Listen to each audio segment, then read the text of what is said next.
Hey guys, we are off to another episode, waiting for our guest to get on. But in the meantime, we're going to take a little dab. So, got some garlic cookies from Harvest Ball this weekend from Rosin Tech, some live rosin.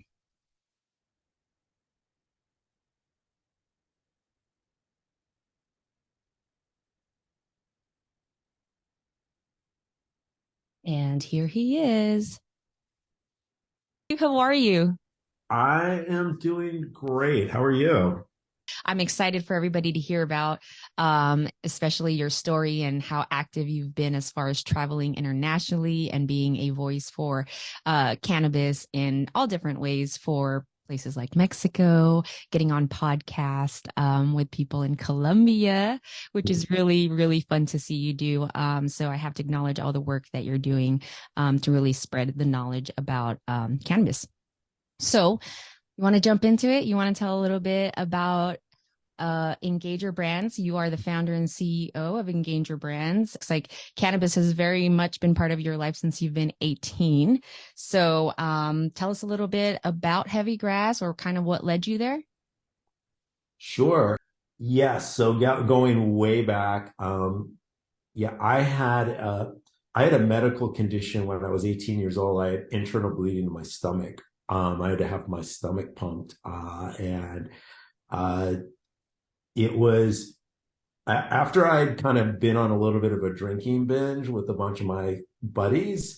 I didn't drink any more than anyone else, but for some reason, my body just reacted in a certain way. And as a result, my doctor basically says, like, look, if I were you, I wouldn't drink hard alcohol for the rest of your life. And at least for the next summer, which was my summer between high school and college, you shouldn't drink anything. So I kind of like I hadn't really like dabbled because I was an athlete in high school, and none of my like peer group I really play. like smoked weed. So I was like, all right, let me give this a try. And from that point on, I was like, I went away to college and became very active in the community there with cannabis. And then I got into the music industry in New York for many years. And obviously there's a lot of you know a lot of alliances between cannabis and music, and which kind of leads to what I'm doing today, right? Which is so I did New York. I worked in the music industry. Moved to LA to kind of work more in the startup world. Um, but about 8 years ago, I got into cannabis media to start. And with my last company, and we had a video production facility, we had a multi-platform video network, we had an in-house agency, we started creating our own brands, and I spun off from there at the end of 2019 because for me, I really saw an opportunity to build brands for kind of global audiences that were focused on very specific underserved demographics. So for me, I'm starting with music. So what Engager Brands is we basically are music focused lifestyle brands that focus on the cannabis consumers, within that lifestyle. And we have a variety of different brands that are focused on different music genres. The first two primarily are focused on hard rock and heavy metal, which is Heavy Grass, and then on EDM and rave, which is Neon Roots. And yes, I've kind of saw an opportunity because, um, as you know, Casey, most brands right now in cannabis are kind of focused more on servicing their local communities because that's the only place they can go, right? There's no interstate commerce. There's no, it's just the way that the regulatory structure is set up. Mhm. I'm kind of playing the long game because I know eventually things will open up both on a national level, and also we're already starting to see it actually progress even faster in many other countries on an international level. And at the end of the day, like there are fans of music and fans of cannabis everywhere in the world. Yep. So if I can be one of the early kind of people out there building these brands for international music audiences, um, I feel like I'll have a leg up on the competition because I'm kind of creating this from the start versus trying to expand out and create it once things do open up. That is very exciting to hear. I'm excited to see where it goes. I see you traveling all over the place, meeting all types of people. I imagine a lot of it is CBD right now when we're talking about international, right?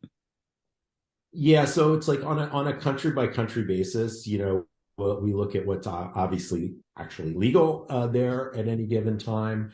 One of the unique things that we do, which I think is that we activate at a lot of these music festivals and events. Mm-hmm. And because of my background working in the music industry and because many of my investors and many of my business partners come from the music industry, we have access to these events to be able to go out and market directly to these,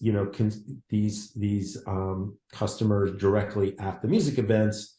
And so pretty much on a case by case, we'll do whatever's possible at that particular event. We will provide, products that make sense for that audience. And in some cases, it's literally just like apparel and merch, and accessories. Right.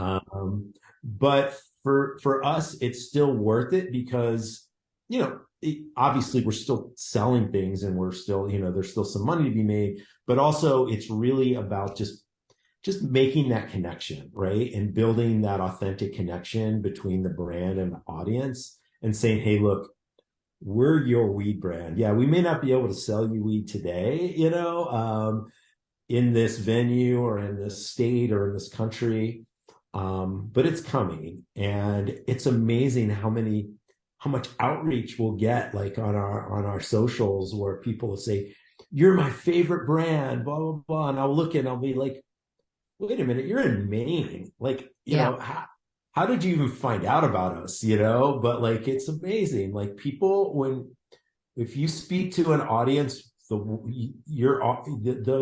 like, I, call them almost like the tribe members, right? Like Right. they're your best marketing, right? Because they're the ones that are out there evangelizing on your behalf. It's like, oh my God, there's this Free really cool promotion, word of brand mouth. for metal fans, and like, check it out, they did this collab with Clown from Slipknot and blah blah blah. And Story, so which is exciting too. yeah, so we're just laying down the foundation right now. It's frustrating sometimes because it's certainly fraught with challenges. Just the fact that we have to do everything very, very specifically tailored to a different community, a different state, a different country. But it's also, that's also part of what for me also kind of makes it fun That's what I was going to because say. I think that's what keeps us all going at this point. You getting on the different platforms, even speaking in Spanish, I got to give you a tip for that. I mean, I am trilingual and I don't know if I would ever have the guts to get on a podcast that is primarily one. It's not just, their dialect is a little bit quicker, a little bit faster than, normal Spanish. But they had me laughing. That was a great podcast. yeah, I will say that I kind of got tricked into doing that. I was going to ask, how did they find you? I watched the whole thing. They're an interesting duo. I thought the podcast was really funny. They had a really funny Yeah, vibe.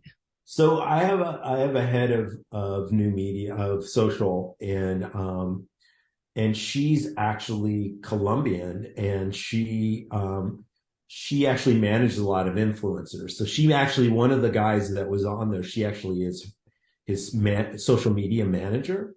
Okay. Um, and she now lives in Mexico, and she's really helping us introduce the brand into Mexico and build out all of our socials there. So she's like, hey, I've got this podcast. I think it's important that we start getting the word out. And I was like, well, it's like, my Spanish is, I don't think, good enough. She's like, don't worry about it. we're going to have Lorena on. So Lorena is my business partner in Mexico who's bilingual. She's Mexican. And he's like, well, then what turned out happening is that Lorena had something else scheduled at the same time, which I didn't really know Your about. ladies.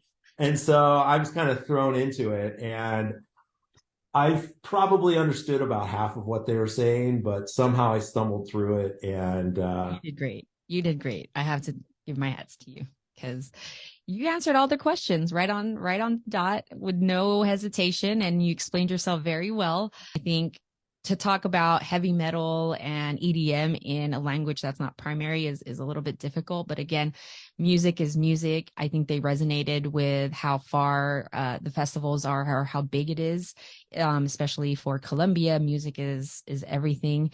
I'm excited to see where you go as far as internationally. I think it's a great idea what you're doing. I see you also have a van, right? That's very much part of Heavy Grass. That's kind of all decked out. But you're right. I think about them traveling to the US, and if they go to a shop, they're going to probably be asking for Heavy Grass. And so I think it's a great approach. I think you're doing a great job. And I have to say, guys, Keith has been a huge supporter of the women in cannabis. So thank you again for always showing up for us. I think I've met other women through you as well. And that's huge as far as your network being pretty diverse as far as men and women. I think that's fair for that, I mean, right? it's challenging, as you know, Casey, in this industry. I mean, when I started Engager, I purposely started out. My two other founding members was a woman and an African American male, and so I was like, I really want to, from the foundation, kind of build out the diversity. It's like as things evolve over time, it's sometimes more challenging because, especially when you're a startup, you kind of are somewhat reliant on who is willing to kind of work for like little to no money. And you don't always have the choice as to who those people are, and you can't really pick and choose. But it was interesting as I'm building out my team in Mexico. My woman, like my business partner down there, she's like, yeah, I noticed that on your current team you don't really have a lot of women. I'm like, yeah, well, we've had a lot of women over the time, but for right now we don't have a ton. She's like, well, let me fix that. So I now have a team of 3 people full-time in Mexico, all female. And then all of our brand ambassadors are female. So I was down doing a music festival in Toluca. That was one of my most recent travels. We did a 3-day heavy metal music festival down there called Hell in Heaven. Close to 80,000 people a day for 3 days. And it was basically me and five Latinas I think I kind of saw working those it. pictures. Yep. And it was yeah, it's Great amazing. time. So look, I always want to support, and I think it's important that, because this industry is so, really, at the end of the day, it's still, even though you and I have been in it for a minute, it's still really the early days. And that if we can build up the foundation that supports women from the start, it's an opportunity for us to create an inclusive industry. And that's easier said than done because I hear the stories out there, and it's you know we definitely need to do better as an industry, I would say, and we have the opportunity to make it better. Yeah, I think so. There's a lot of room for growth. It's moving quickly. So I think it's a matter of really finding those who align. And I think your approach and your background really helps you identify your audience. And as far as having, yours is specified, Heavy Grass is really reaching the heavy metal, hard rock audience, which isn't going anywhere, and it's pretty nationwide. Same thing with Neon Roots and the whole EDM community. So music and cannabis go hand in hand. We know that all the way from hip hop all the way to reggaeton, anything music related is cannabis has always been there. And I know for myself, as far as going to festivals, and it wasn't so much legal, I would still bring it because I wouldn't want to drink as much. So I'm sure other people are still doing that.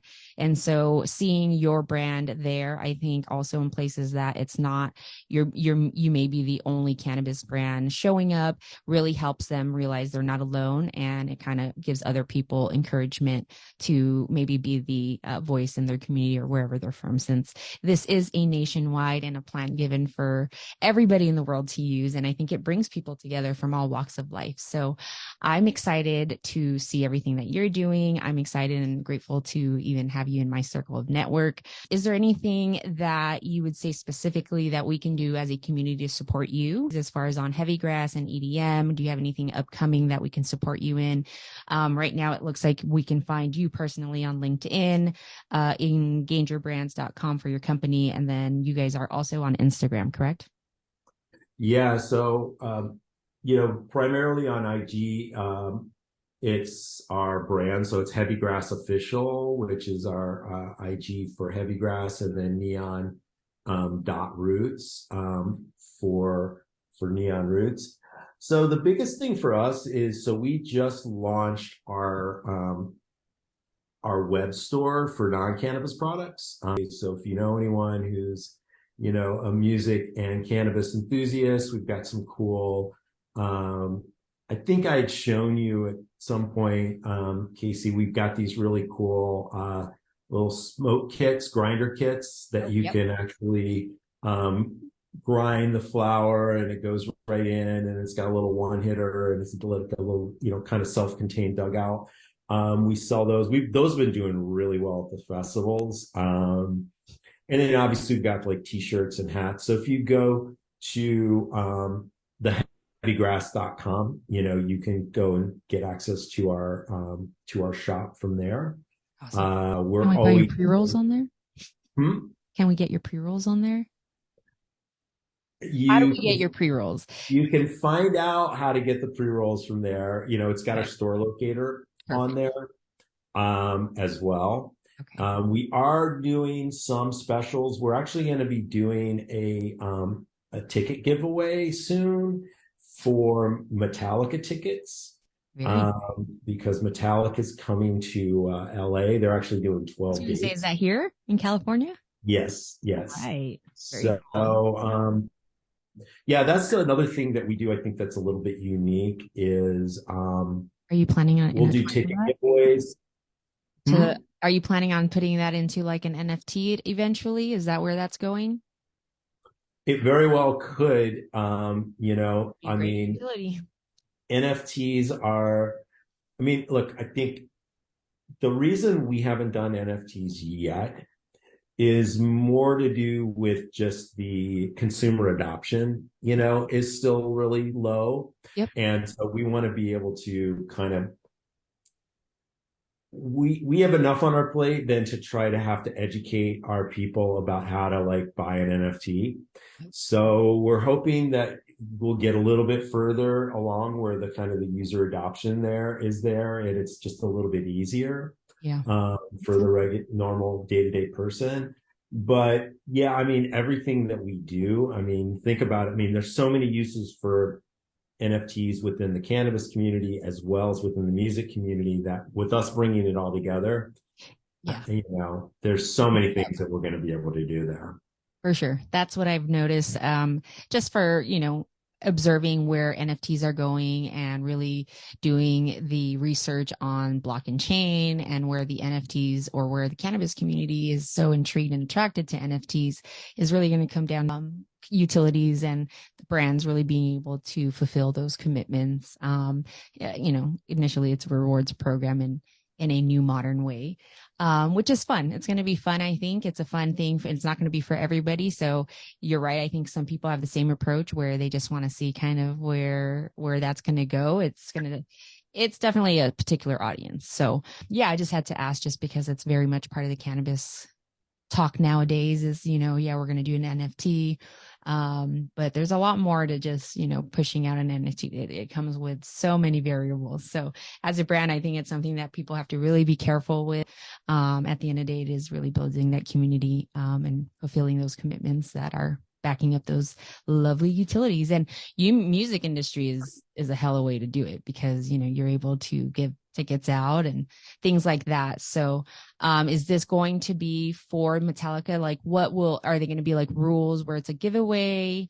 Tell us more about how you're going to get those tickets out or how to get So a ticket. um, I think this one's going to be more of a general, like just through our own. So we do giveaways in multiple ways. Sometimes we'll just go out through our own socials and do ticket giveaways. Other times we'll do them in conjunction with dispensary partners. And usually we'll do that because, it's something that we feel is a unique way to help drive foot traffic into our partner stores, right? It's like, how many times does a brand come with a program where it's like, hey, we're going to give you X amount of tickets to give away. And the only way someone can enter to win is they have to come into your store physically to enter. So it's like giving people an actual reason to actually go into your store. We think it's a pretty cool, value add that we bring. And we did a ton of those for Aftershock, which was the big rock festival in Sacramento. It's the 4-day festival, and we always activate there. And we do a lot of ticket giveaways around that. That's awesome. I think you had mentioned that's one of the things that you would really like to make sure that people know is giving underserved communities a voice as well. Bridging the gap for mainstream is part of it, normalizing cannabis, but I would say that's probably one of the biggest focuses as well that you guys have. That's really exciting. Did you want to touch on that? Well, yeah, I mean, look, I think every in any other, every other sort of product category that exists, people tend to have their go-to brands, right? And like they just in cannabis, because everything's so new, they don't have it. Like most of the, we're starting to see some brand loyalty around certain brands. Although I think in general, what we've seen around cannabis has been there's more of like a loyalty to a strain, maybe, than there is to a brand per se. And that's eventually going to change. So if you're able to kind of go after these, what I consider to be underserved audiences, and create a brand that really speaks to them and is part of their community, which is why we do stuff with artists directly, why we go out and do things directly at the events, why we take that van out with us. Because when they see that you truly are part of their community, then it's like, we want them to have made up their mind before they walk into the dispensary, right? Right. Yep. It's like, I already know what I want. I want heavy grass, or I want Beyond Roots, or they want whatever brand that we're putting out. And, it takes takes a long time to be able to build that up. And it's, as we both know, in this industry in particular, it's extremely challenging because we don't have a lot of the same tools to be able to go out and directly connect with these audiences, particularly online, right? We can't go out and do things on the social media networks or on Google that most other products can do, no problem. We can't even, we can't show things on television, the same way other brands can. Which is why We're really focused on a lot of experiential, right? Focused on the events where people already are, because it's an area where it's a place where we don't have the same restrictions, because once we're there, we can promote whatever it is that we want to promote. Now, granted, we still can't sell everything we want to sell. Hopefully we're getting close there in California where we can finally like kind of break through and have, sales and consumption at a lot of these music events, because that's really like the holy grail, right? For this industry, at least for what we do, is like to be able to be treated the same way that alcohol is, right? Like, okay, well, every concert you go to, they're certainly selling plenty of alcohol. Well, 100%. you prefer to, consume cannabis, like why shouldn't you be able to buy cannabis, at the event? So Yep. I think Yeah, we're I going to think get there. I think we're going to get there within the next, I hope within the next year, but it may be a little longer. yeah, I think events are slowly growing, different ones happening from trade shows to community. A lot of the retail stores are behind them, supporting them as well, because they're the ones that are licensed. That helps us, like myself, when I'm hosting an event, to be able to bring things on like that and get the audience a taste, of whichever flower they have going on. So it's exciting for me to see where we're going with things, to see the collaborations in the community. I think that's huge for me, is fighting, or one, being very organic about your community. I think you do a good job about that, as far as really being focused as tailoring your product to a particular audience. Same thing for just how you are in general as a person. You're very authentic, and I love that you show up for most of the people that you resonate with. And I work the same way. And so you guys have always been supportive with Chiefah, and so we appreciate that. That's pretty much it. I did want to ask you, most of the people that I have coming on are either sharing a little bit about if they have a favorite type of strain, if they are now more focusing on the terp, so that's changing their outlook of how you consume. I don't think I've consumed with you ever. We've met twice, but in person, and I don't think I've ever actually smoked with you. So do you smoke? Or I do. okay. I do. So for me, I, I tend to lean towards more of, so it depends on the use. It depends on where we are in the course of the day. I tend not to consume a ton during the day, just because running a business and having a 14-year-old son, I have to be sort of very organized. And when I smoke, it's great for creativity for me, but it's not great necessarily for looking at spreadsheets or making sure that I'm staying on a very specific schedule for something. Um, but typically, I do like to be active, so it depends on, I've had, like, sort of my go-to strain for a long time has been Blue Dream. It's just, I mean, it's kind of just always been, it just kind of has always kind of worked for me. I'm able to be active and social with it in a way that I like. Um, Roll when you wise, see, or how do you consume it? hmm? How do you like to consume it? Pipe, old school, joint, spliff, blunt, bong? So typically, these days I'm very lazy. I'm doing, it's kind of, I'm either putting it into like a pipe or one hitter, or I'm smoking a pre-roll. I Yes. prefer I prefer bongs, but I just don't, also it's like it's not super practical. I work out of a co-working space, and Out your bong. I have a 14-year-old son at home that, so it's definitely I think most harder people. to smoke, bongs these days. But I do like, I prefer smoking over edibles. Oh yeah, you. For me, the edibles are a little too unpredictable, and it's just a different high that I don't particularly. It's way more of a body high for me, Yeah, and that it's no joke. I don't love it as much. And I also don't like the way that I can't. You can always self-regulate, right? When you're Yeah, puffing, it's like, oh, I need a little more. I just need to chill out, and it'll just, maybe I smoked a little too much, but it'll be fine in like 10 minutes, or right. whatever. But with, like, When I'm that's in sure the you've had the same bloodstream, edibles fully experience where it's like, gone through your oh, kidneys and everything, you're done. oh my God, I Yeah, I think had a I bad trip. ate too much. And I am going to be incapacitated for the next several hours. Yeah, there's a joke about the edibles judges for Emerald Cup. They joke about them each having to have a caregiver because, to be a judge for edibles is, I can't imagine. You take one piece each. Usually they last 4 hours, and they have to go through quite a few entries. So, yeah, I give it up for people who like edibles. A lot of women like edibles because they can microdose, I think. But when we're talking about, back in the day when we're just like, here, bro, here's a brownie or a cookie, and it came with no labels, I had a bad experience because someone gave me some fudge that I was like, all right, fudge tastes great, and just eat the whole thing. And, 2 hours later, I'm like, I think I have to go to the hospital.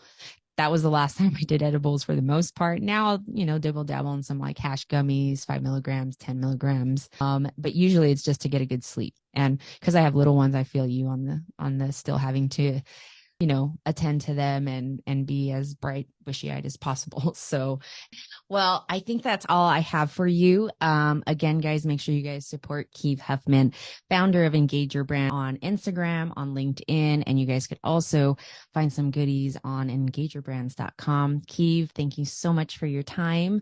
You have my number. We will always stay connected, and hopefully we see each other soon. Emerald Cup Awards is coming to usually LA mid of 2023. That's always a great time for the entire community to come out, especially if you're in Cali. I'm a judge again this year for pre-rolls. I'm excited very much to see where that all goes for 2023, and excited to see where everybody is or what they have coming up for 2023. Yeah. Well, I mean, yeah, hopefully we see each other before then, but it's yeah, I love thanks so much for having me on, and everything's great with the family there. And yeah, I look forward. I'm cautiously optimistic about 2023. I think it's been these last couple of years have been a little tough on all of us, I think, here in the industry. But I see some light at the end of the tunnel here. Yep, we got to keep checking, keep having more conversations, and again, focus on that education so we all can grow equally and keep, being organic and open to collaborations. I think that helps the community as much as possible as well. So thank you again. I, And, we'll chat soon. And, if there's anything again that Chiefah Entertainment can do, we're always here to support the good people in the community. well, thanks, Casey. I really appreciate it. Thanks so much, Keith. We will talk soon.